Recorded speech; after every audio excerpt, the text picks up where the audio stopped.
Hello friends, ಇವತ್ತಿನ ವಿಡಿಯೋದಲ್ಲಿ ಕಾಜು ಪನ್ನೀರ್ ಗ್ರೇವಿನ ಹೆಂಗೆ ಮಾಡೋದು ಅಂತ ನೋಡೋಣ ಬನ್ನಿ. ಇದನ್ನು ಮಾಡೋಕ್ಕೆ ನಾನು ಸುಮಾರು ಒಂದು 50ರಷ್ಟು ಗೋಡಂಬಿ ತಗೊಂಡಿದ್ದೀನಿ. ಅದರಲ್ಲಿ ನಾನು 2 ಭಾಗ ಮಾಡ್ಕೊತಾ ಇದ್ದೀನಿ. ಅರ್ಧದಷ್ಟು ಅಂದರೆ ಒಂದು 20ರಿಂದ 25 ಗೋಡಂಬಿನ ಒಂದು ಸ್ವಲ್ಪ ಬೌಲಿಗೆ ಹಾಕಿ ಬಿಸಿ ನೀರು ಹಾಕಿ ನೆನೆಯಕ್ಕೆ ಬಿಡ್ತಾ ಇದ್ದೀನಿ. ಇನ್ನೊಂದು 20 ಗೋಡಂಬಿನ ತುಪ್ಪದಲ್ಲಿ ಫ್ರೈ ಮಾಡ್ತಾಯಿದ್ದೀನಿ ನಾನು. ಇದು ಲೈಟ್ ಗೋಲ್ಡನ್ ಬ್ರೌನ್ ಬರಬೇಕು, ಅಲ್ಲಿವರೆಗೂ ನಾವು ಫ್ರೈ ಮಾಡ್ಕೋಬೇಕು. ಸಣ್ಣ ಊರಿನಲ್ಲೇ ನಾವು ಈ ಗೋಡಂಬಿನ ಫ್ರೈ ಮಾಡ್ಕೋಬೇಕು. ಯಾವುದೇ ಕಾರಣಕ್ಕೂ ಗೋಡಂಬಿನ ಒತ್ತಿಸ್ಬಾರ್ದು, ಗ್ರೇವಿ ಟೇಸ್ಟ್ ಚೆನ್ನಾಗಿ ಬರಲ್ಲ. ಈ ರೀತಿಯಾಗಿ ಗೋಲ್ಡನ್ ಕಲರಾಗಿ ಫ್ರೈ ಮಾಡ್ಕೋಬೇಕು. ಆಮೇಲೆ ಒಂದು 250 ಗ್ರಾಮ್ ಪನ್ನೀರನ್ನು ಸಹ ಅದೇ ತುಪ್ಪದಲ್ಲಿ ಲೈಟಾಗಿ ಫ್ರೈ ಮಾಡ್ತಾಯಿದ್ದೀನಿ. ಇದು ಜಾಸ್ತಿ ಫ್ರೈ ಮಾಡಿದರೆ ರಬ್ಬರ್ ಥರ ಆಗಿಬಿಡುತ್ತೆ. ನಮಗೆ ಬೇಕು ಅಂದರೆ ಫ್ರೈ ಮಾಡಿರೋ ಪನ್ನೀರನ್ನ ಸ್ವಲ್ಪ ಮೊಸರೊಳಗೆ ಇಲ್ಲ ಬಿಸಿ ನೀರಿನೊಳಗೆ ಸ್ವಲ್ಪ ನೆನೆ ಹಾಕಿದರೆ ಅದೇ ರೀತಿ ಸ್ಮೂತಾಗೇ ಇರುತ್ತೆ. ಆಮೇಲೆ ಈ ಕಡೆ ನಾವಿಲ್ಲಿ ನಾನೇನು ನೆನೆಯೋಕೆ ಇಟ್ಟಿರ್ತೀನಲ್ಲ, ಆ ಗೋಡಂಬಿನೆಲ್ಲ ಒಂದು ಮಿಕ್ಸಿ ಜಾರಿಗೆ ಹಾಕಿ ಇದ್ರ ಜೊತೆಗೆ ಒಂದು ದೊಡ್ಡ ಟೊಮೊಟೊ ಮತ್ತು ಸ್ವಲ್ಪ ನೀರು ಹಾಕ್ಬಿಟ್ಟು ಸ್ಮೂತಾಗಿ ಇದನ್ನು ಪೇಸ್ಟ್ ಮಾಡ್ಕೋಬೇಕು.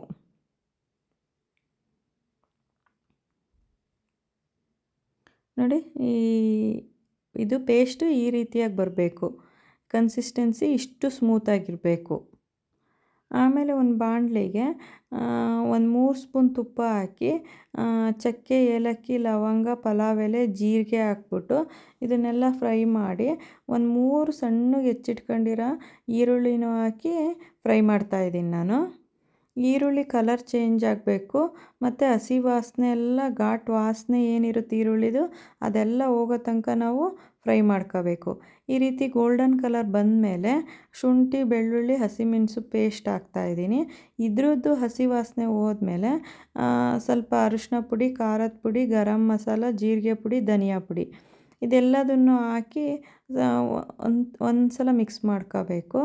ಆಮೇಲೆ ಸ್ವಲ್ಪ ಇದು ಒತ್ತೋಗುತ್ತೆ ಅಂತ ಒಂದು ಸ್ವಲ್ಪ ನೀರು ಹಾಕ್ಬಿಟ್ಟು ಇದನ್ನು ಫ್ರೈ ಮಾಡ್ತಾಯಿದ್ದೀನಿ.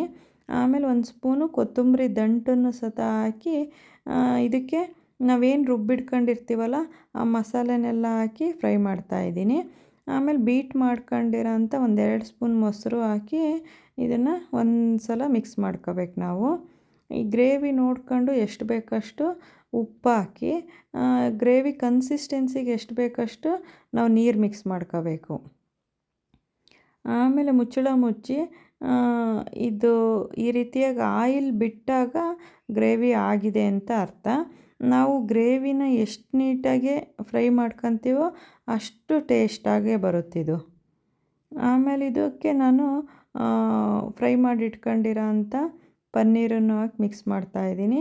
ಆಮೇಲೆ ನಾವು ಗೋಲ್ಡನ್ ಫ್ರೈಯಾಗಿ ಕರೆದಿಟ್ಕೊಂಡಿರೋ ಅಂಥ ಗೋಡಂಬಿ, ಉದ್ದುದ್ದಕ್ಕೆ ಹೆಚ್ಕೊಂಡಿರೋ ಅಂಥ ಶುಂಠಿ ಪೀಸು ಮತ್ತು ಹಸಿಮೆಣಸು ಇದೆಲ್ಲದನ್ನು ಹಾಕಿ ಲೈಟಾಗಿ ಮಿಕ್ಸ್ ಮಾಡ್ಕೋಬೇಕು ನಾವು. ಒಂದು ಸಲ ಪನ್ನೀರನ್ನು ಹಾಕಿದ ಮೇಲೆ ಲೈಟಾಗಿ ಮಿಕ್ಸ್ ಮಾಡ್ಕೊಂಡ್ರೆ ಪನ್ನೀರ್ ಒಡೆದೋಗಲ್ಲ. ನೋಡಿ, ಈ ರೀತಿಯಾಗಿ ಆಯಿಲ್ ಬಿಟ್ಕೊಂಡು ಬಂದರೆ ಗ್ರೇವಿ ಆಗಿದೆ ಅಂತ ಅರ್ಥ. ಇದ್ರ ಟೆಕ್ಸ್ಚರು, ಕಲ್ಲರು ಎಷ್ಟು ಚೆನ್ನಾಗಿ ಬಂದಿದೆ ನೋಡಿ ಫ್ರೆಂಡ್ಸ್. ಯಾವ ರೆಸ್ಟೋರೆಂಟಿಗೂ ಕಮ್ಮಿ ಇಲ್ಲ, ಅಷ್ಟು ಚೆನ್ನಾಗಿ ಬಂದಿದೆ. ಆಮೇಲೆ ಇದಕ್ಕೆ ಒಂದು ಸ್ಪೂನ್ ಗರಂ ಮಸಾಲ ಮತ್ತು ಕಸೂರಿ ಮೇಥಿ, ಕೊತ್ತಂಬರಿ ಸೊಪ್ಪು ಹಾಕಿ ಮಿಕ್ಸ್ ಮಾಡಿದರೆ ಇದು ಒಂದು ಕುದಿ ಬಂದರೆ ಕಾಜು ಪನ್ನೀರ್ ಗ್ರೇವಿ ರೆಡಿ ಆಯಿತು.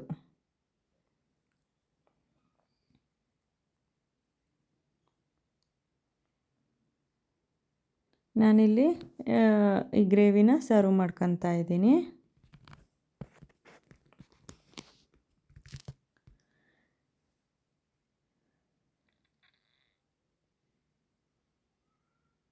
ಈ ಗ್ರೇವಿ ರೋಟಿ, ಪರೋಟ, ಕುಲ್ಚಾ, ನಾನು, ಪೂರಿ ಜೊತೆ, ಗೀ ರೈಸ್ ಜೊತೆ ಎಲ್ಲದ್ರ ಜೊತೆನೂ ತುಂಬ ರುಚಿಯಾಗಿರುತ್ತೆ.